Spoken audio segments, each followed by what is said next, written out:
ነገሩ ሳይገባቸው ቢሆኑ ሰዎች ሐሳብ የሚነዱትን ግን አዝናለሁ። ቀደም እንዳል ወየውላቸው ይላል መጽሐፉና እንደው አሁን በዚህ ሰዓት ማለት ነው ጋሽ ሰው ስለ መቄዶንያ አያውቀውም ብለህ የምታስበውን ነገር እስቲ ነገር በቃ ይሄን አያውቀውም የምትለኝ ዋናው የማያውቀው መቄዶንያ ላይ እግዚአብሔር እንደሚሰራ አያውቅም። ቢያውቅ ኖሮ ስለ ገቢ ማሰብ አያወራም ነበር።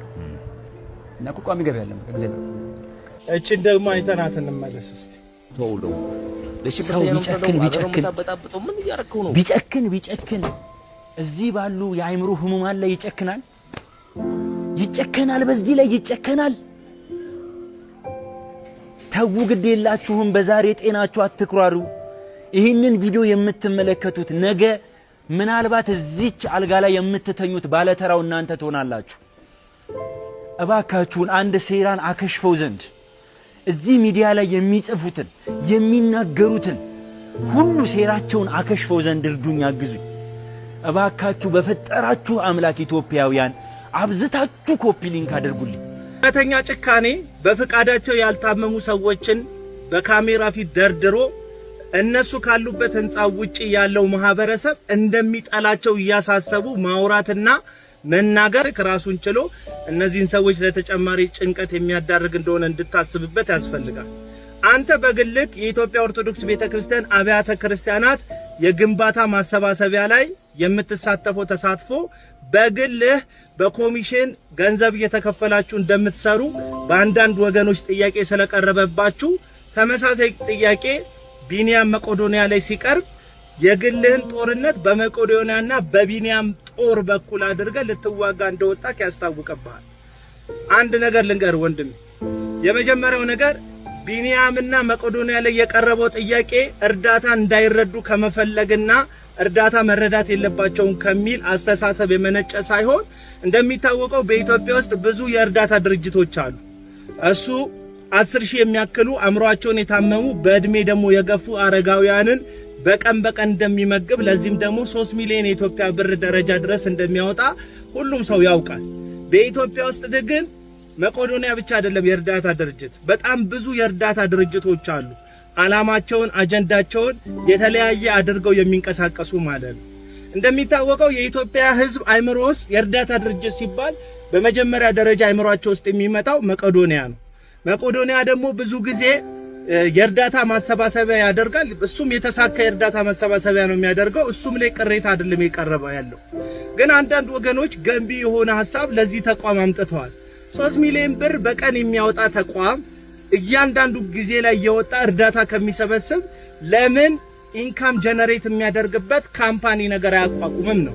ለምሳሌ ዴሊቨሪ የሚያደርግ ምግብን የተለያዩ ነገሮች ዴሊቨሪ የሚያደርግ ካምፓኒ ቢያቋቁም ይሄ ድርጅት ሁላችንም አንዳች ነገር ስንፈልግ በዚህ ዴሊቨሪ ድርጅት ብንጠቀም እርዳታ እንደምንረዳ ያሰብን ብንጠቀም አገልግሎት እየሰጠ ደግሞ ኢንካም ጀነሬት ቢያደርግ ምንም ክፋት የሌለው ሐሳብ። እንደ ራይድ እንደ ፈረስ እንደ ያንጎ ያሉ የተለያዩ አይነት የትራንስፖርት አገልግሎት የሚሰጥ ተቋም ቢያቋቁም ይሄ ድርጅት በዛ ተቋም ደግሞ ሁላችንም ትራንስፖርት ሲያስፈልገን ብንገለገልና ብንጠቀም ገንዘቡን ራሱ ከፍ አድርጎ አገልግሎት መስጠት ሊችል ይችላል።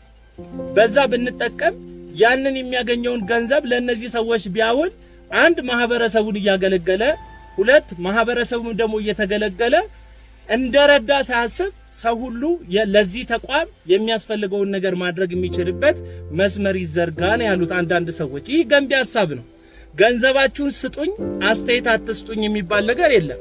አንድ ሰው ገንዘብ ያስፈልገኛል ይሄን ያህል ማህበረሰብ እየረዳው ነው ብሎ አደባባይ ላይ ወጥቶ ከጠየቀ ገንዘብ እንደጠየቀው ሁሉ ደሞ አስተያየት አለ ይህንን ብትጨምሩ ብሎ ሰዎች እንደራሳቸው ተቋም ቆጥረው ሐሳብ ሲሰጡ እንደ ጠላት መፈረጅ ወይም እንደ ክፉ አድርጎ ለጦርነት ክተት ማወጅ አስፈላጊ ነው ብዬ አላስብም።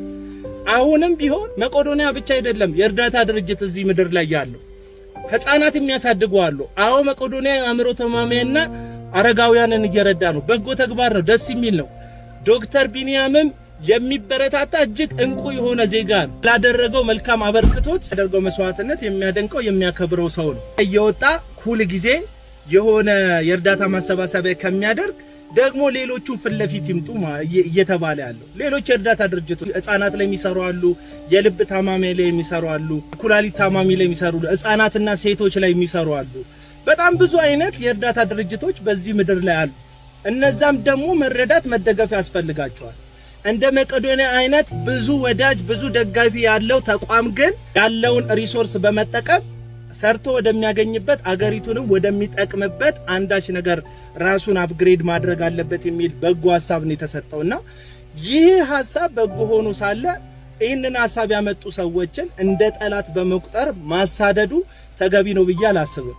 ባሮክም ብትሆን በግል የኢትዮጵያ ኦርቶዶክስ ቤተክርስቲያን ግንባታ ላይ ኮሚሽን እየተቀበልክ ነው እርዳታ ማሰባሰቢያ የምታደርገው ለሚለው ክሱ ራስህ ንጹህ ከሆንክ ራስህን ችለ መልስ መስጠት ነው እንጂ ያለብህ ከመቄዶንያ ጀርባ ሆነክ የራስህን ጦርነት መቄዶንያና ቢኒያም በገነቡት መልካም ስም በኩል አድርገህ መዋጋት የለብህም። ይህ በጣም የሚያሳፍር ነገር ነው። ሰላሙ